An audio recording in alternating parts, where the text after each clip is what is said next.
Hello everyone and welcome to this UniTaster On Demand event. My name is John Cheek. I'm the founder of UniTasterDays. It's great that you're watching this video where we're looking at what comes next after you've applied to university. So you've applied via UCAS, you've fingers crossed going to start to receive offers.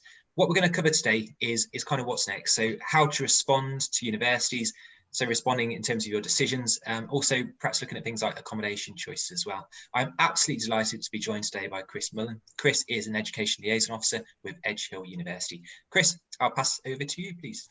So this session is going to be around making your final decisions. So a lot of you are at that point at the moment where you might be starting to get offers back. You might have got all your offers and what happens afterwards. So I'll touch a bit upon offers. I'll touch a little bit on how to finalize your decision.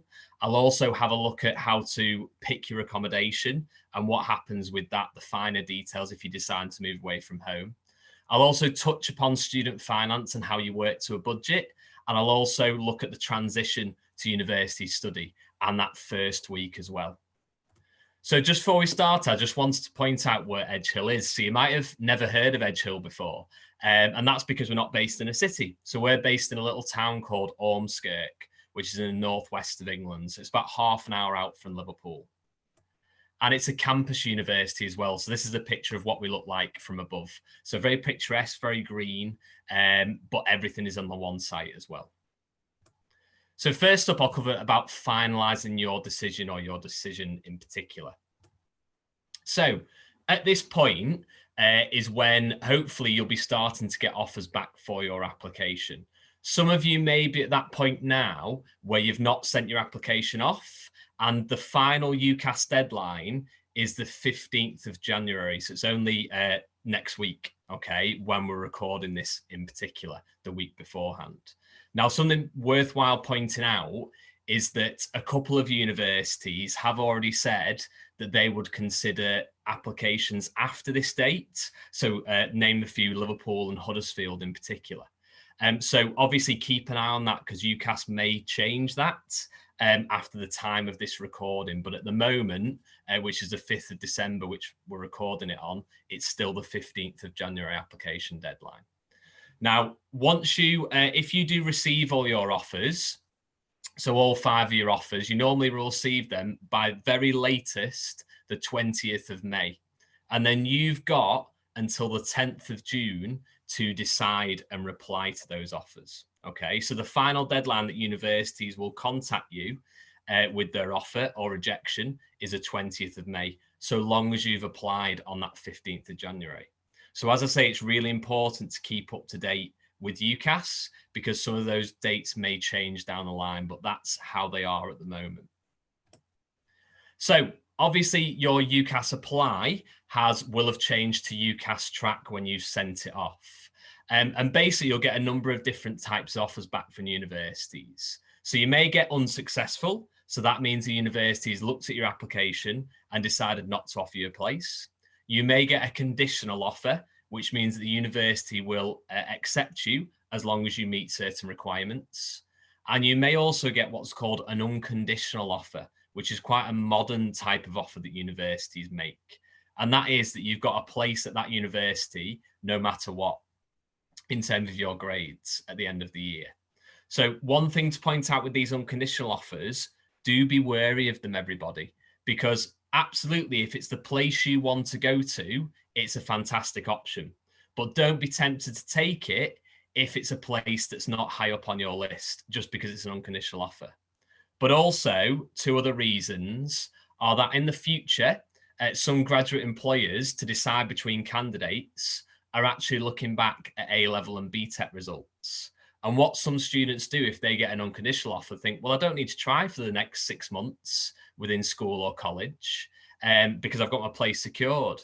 But actually, that may influence, if you've not tried as hard as you can, even though you've got an unconditional offer, that might influence what you may do for a job in the future or getting a particular job if employers are looking back at A-level and BTEC results. But also you're going to really struggle if you start university in September and you've not really worked that hard for the past 6 months. So there are some caveats to that unconditional offer. As I say, be wary of them. If it's a place you want to go to, absolutely fantastic. So once you've got all those 5 offers back, then it's your time to decide what you're going to pick in terms of your final choice. So you can either pick your firm choice, which is your first choice. You then pick an insurance choice, which is your second choice. So normally that might be a grade or 2 lower than your first choice as a backup. And then the other 3 you would decline. So that's how your 5 offers would look and your final decisions would look. Now, in terms of other things to look at, now there is something called UCAS Extra. So that opens this year on the 11th of February. So this is open to any students who've either declined all 5 of their offers or they're unsuccessful from all 5 of their offers. So it's basically a 6th choice. So universities, if you qualify for UCAS Extra, they may ask you to do a revised personal statement, especially if you're looking at a different course. But UCAS will let you know if you qualify for UCAS Extra. Now, during sort of February to May time, some of you may have had these invitations already, but universities, if they don't interview you, may invite you to what's called Applicant Visit Days. So this is a chance for you to virtually attend, obviously with this year being as it is, a more in-depth open day. So doing things like subject tasters, meeting tutors, and also getting a chance to speak to current students. So it's kind of a second chance to decide whether that university is absolutely right for you after going to a previous open day and from your 5 offers or choices. But also some of your choice of university may ask you to audition or interview for a particular course. And they're nothing to be scared of. It's not Alan Sugar in The Apprentice, especially in a virtual environment. It's exactly the same. Universities just want to see why you want to come there and why you want to do that particular course. So it might involve things like group work virtually, it might be individually, or it might be a pre-planned exercise. So think of it as a positive. It's an extra chance to impress on top of your initial application. So that's during kind of February to May time usually. And then once we get to August, will be results day. So that's when you'll find out whether you get into your firm choice or your insurance choice, depending on how you do with your grades. Now, lots of students obviously come to results day and maybe don't get the results they expect, either in a negative way or actually a positive way, so actually get better than what they thought. So there's lots of opportunity if this happens to you as a student. So there is something called Ucas Clearing. So you would be put into clearing if you don't do as well as you expected. So if you don't get into your firm choice or your insurance choice, you can go into clearing. And that means you can ring round other universities and find out whether they have spaces on their course for you with the grades that you've got on results day. Now, something that's quite new, it only came in last year, is something called Clearing Plus. So this is kind of an easier way to find out what courses are available in Clearing. So as you would with a Spotify playlist, at the bottom, it will suggest new songs to add to your playlist. That's very much like what Clearing Plus is. So you'll get suggestions at the bottom of your UCAS track if you do qualify for that Clearing Plus of very similar degrees that may accept you with the grades that you've got. But equally, if you do better than what you think, you can apply something called Ucas Adjustment. So you can actually speak to universities with a higher tariff, grade-wise, and see whether they may accept you with the results that you've now got. So there's lots of options depending on whether you actually get into your firm or insurance choice, or if your results don't go to as planned. So it's really important that kind of if you do go into clearing, it's not the end of the world whatsoever. Make sure you have that plan B. So plan now and think, actually, if this happens, what other courses could I consider? You know, don't panic. Make sure that you show your enthusiasm and your confidence for that course when you speak to universities on results day. Equally, don't feel pressure to rush to take the first offer that you get. Have a ring around to find out what other options might be available to you. And utilize that Clearing Plus, because that's a really good algorithm that's going to help look at particular courses that they think you might be interested in based on what you've applied for. So what about accommodation then, everyone? So obviously some of you maybe decide to stay at home, which is absolutely fantastic for university, but lots of you still may want to move away from home as well. So normally with accommodation, you'll hear from universities once you've made your decision. So once you've made your firm or insurance decision, that's when accommodation teams will get in touch with you. So make sure you check particular policies because some have really specific rules, but make sure as well that obviously you're thinking about your budget. So there's lots of things to suit different tastes and different areas and different, whether it's a city or a campus. So don't always dismiss the cheaper halls because they can be absolutely fantastic, meaning that you've got a bit more money to spend in your spare time, okay, or your social life.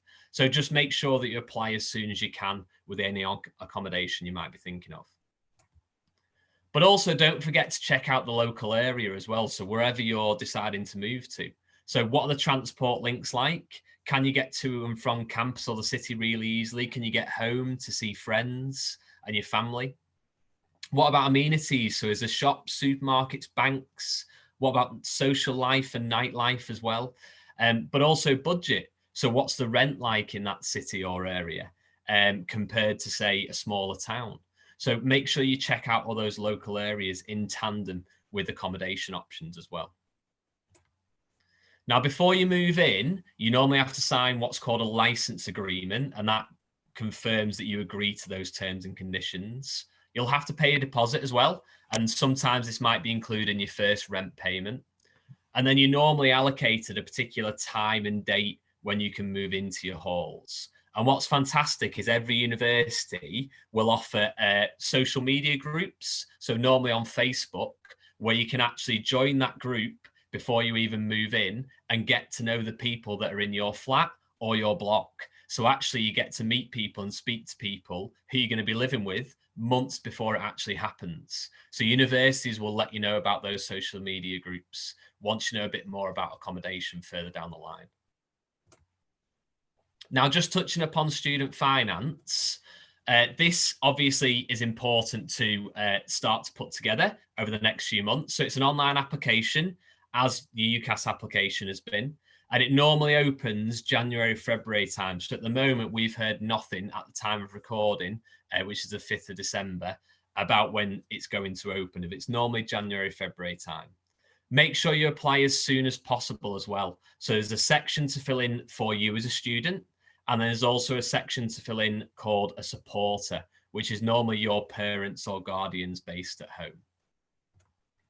Now, just to give you an idea, student finance-wise, I'm not going to go into too much more detail, but on the screen are the maximum amounts you could get as a student. So not each of you will get this particular amount, but these are maximums you could get depending on where you live for university. So if you decide to stay at home, you could get just over £7,900. If you're deciding to move anywhere across the country, apart from London, in accommodation, it could be over 9,400. And then if you are going to university in London, you could get up to £12,382. But as I say, they're the maximum amounts. It depends on parental and guardian income at home. So it's worth having a good research on the Students Finance website for more information.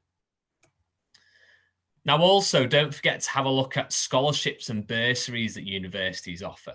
So each university will set their own criteria, and they normally focus on looking at maybe low-income families or rewarding excellence. So some universities might tell you that you qualify for that scholarship or bursary, whereas some universities you may have to apply for that scholarships or bursaries.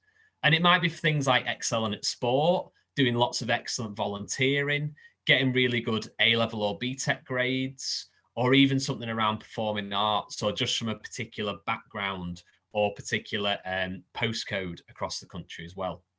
So it could be cash, or it could be other benefits as well. So it's worth having a research into those if you've not done so already. Any student that's also looking at some particular NHS-based courses, which are all on the screen at the minute, you can also get extra bursary. So it's a non-repayable payment of £5,000 per year. So if any of you are looking at any of those courses that are currently on the screen, things like midwifery, nursing, ODP, paramedicine, you can get an extra bursary through that learning support fund on top of your maintenance loan, which is obviously fantastic. Now, In terms of student finance, obviously as part of student finance, you will have to work to a budget. So what's really interesting is that students have said last year that 77% of them felt like they needed a better financial education before university. So the key to budgeting is being able to track and control what you spend. On average, students spend around £807 a month, okay? So you've got to make sure that you're able to budget how your maintenance loan comes into your account. So it normally comes in across 3 stages of the year. So normally September, January, and then April, May. So you've got to make sure that your loan lasts between your first payment and your second and your third. So obviously your income at university is made up mainly from your maintenance loan from student finance, but also scholarships and bursary you might qualify for. Your parents may give you a little bit of money. You may have some savings, or you may be able to do some part-time work alongside your course. Now, just to show you, so this is from the National Student Money Survey. So generally, students, as you would expect, spent the most per month on rent, but they also spent quite a high amount of money on groceries, so that shopping, food shopping, but also going out and things like transport and takeaways. So you've got to make sure that you're able to cover all of those outgoings within a maintenance loan that you receive. And what a lot of students do is they actually take the option to do some part-time work. Okay, so it's a great chance to earn a bit of extra money. It increases the budget that you've got every month, but it also gives you a chance to gain some really good transferable skills and get to know people at university. So that might be great for obviously future job prospects as well. What I would always suggest is, first of all, have a look at part-time jobs that are based at the university. So that might be a student guide or ambassador helping out on lots of events for prospective students, or it might be in the library or the bar or the sports centre, for example, because those jobs will be a little bit more flexible to your studies rather than, say, going to work in retail or fast food, for example. So that's just my little handy hint for part-time work. But lots of students do that, obviously, to increase their budget, but you get those added benefits on top of it as well. So what about top tips for budgeting then? So always think what is essential and what is non-essential. Okay, so are those clothes from ASOS going to be really essential compared to food that I need to eat for my lunch and my tea? Make sure you set a really good weekly budget. So a good way to do that is to use your total income for a term, minus the essentials, and then divide by the number of weeks in a term. And make sure you set goals as well to either reduce your spending or help boost your income. And there's some really great things you can have a look at that will really help you with this. So Save the Student have got a really good budgeting spreadsheet that kind of edits as it goes. So like Microsoft Excel formulas. Monzo and Starling Bank are fantastic as well. I've got a Monzo card and it's a really good thing where you can kind of put virtual pots of money in various different little accounts. And then you've got a card very similar to just your debit card that you can spend, so you know exactly what you're spending and where. But also things like UCAS have also got a budget calculator too. So there's some great resources that you can use to help with your budgeting at university. Now, what about the transition to university then? So obviously all of you at the moment are just still within those sixth form and college classes and within those years, but make sure you make the most of your time whilst you're there, because you need to be curious. So speak to your careers advisors or your teachers about any further reading, which I'll talk about a bit more on the next slide. But also try and get involved and volunteer. So we know that might not be possible with current lockdown restrictions at the time of recording. But even if it's just online volunteering, or even if it's something like that, you know, online work experience, that can really, really help going forward, or sort of online courses that you might be able to do. Make sure that you use any free periods really wisely for further study, but also have that time to relax and unwind as well. And try your best. And what's great about learning from home at the minute is that you can practice independent study, which is going to be a vital skill for when you get to university. So can you organize your own silent study time, timetable in your hours, organizing your strategy and your approach, and meeting deadlines as well? So what you're doing now is going to be really vital for when you get to university in September. But as I mentioned earlier, have a think about wider reading. So this is a great opportunity now to do a bit of research about your course in terms of reading around that particular topic. So it doesn't always have to be journal articles or essays. Podcasts might be great. Autobiographies, short news articles. Also, universities, what they may do over the summer is send you a reading list, a suggested reading list, sorry, for the start of September. So getting ahead with that wider reading can be really, really great. If they don't send you a list, not a problem. Have a look at your chosen course on the university's website and see what modules they offer and what modules you might want to take, and have a read around that, because that can be equally just as good. So that success at university depends on your skill set. So the more you can develop those skills now, the easier you'll transition to university. But there's plenty of support as well, everyone. So we know that it's a big step moving on to university, but every university has some fantastic support teams that are there to help you, whether that's around if you are a care leaver, whether you require any counselling, whether you need any support for any disabilities, worried about moving into accommodation, if you're worried about money. Every university has a team you can speak to and individuals you can speak to, either on the phone, via email, or via a chat. Okay, so they're there to support you throughout your degree study.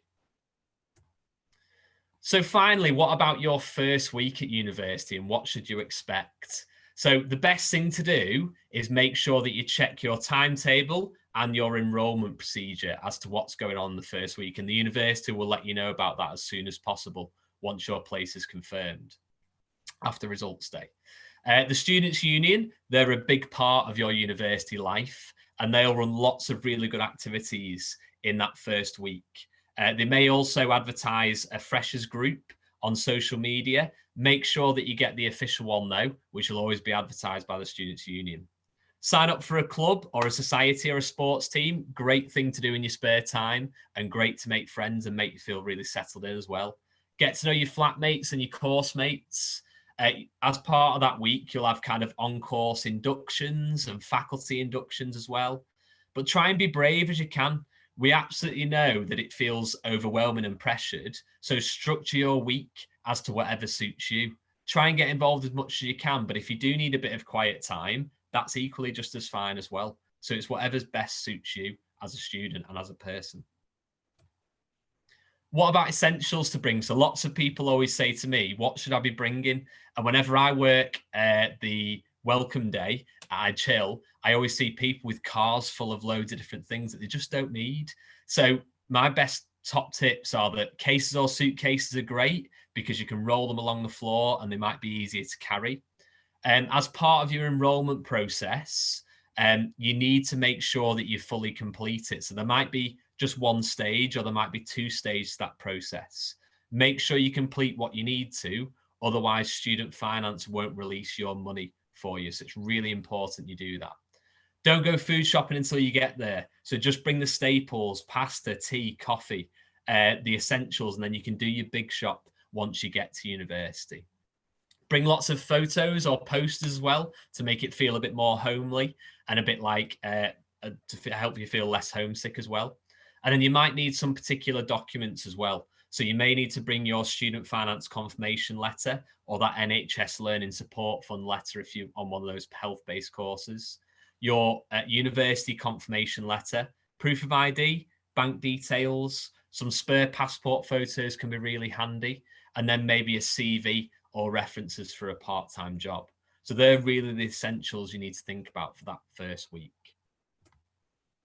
So finally, what about a checklist of what I've just chatted about over the past 15 or 20 minutes or so? So first of all, final decisions.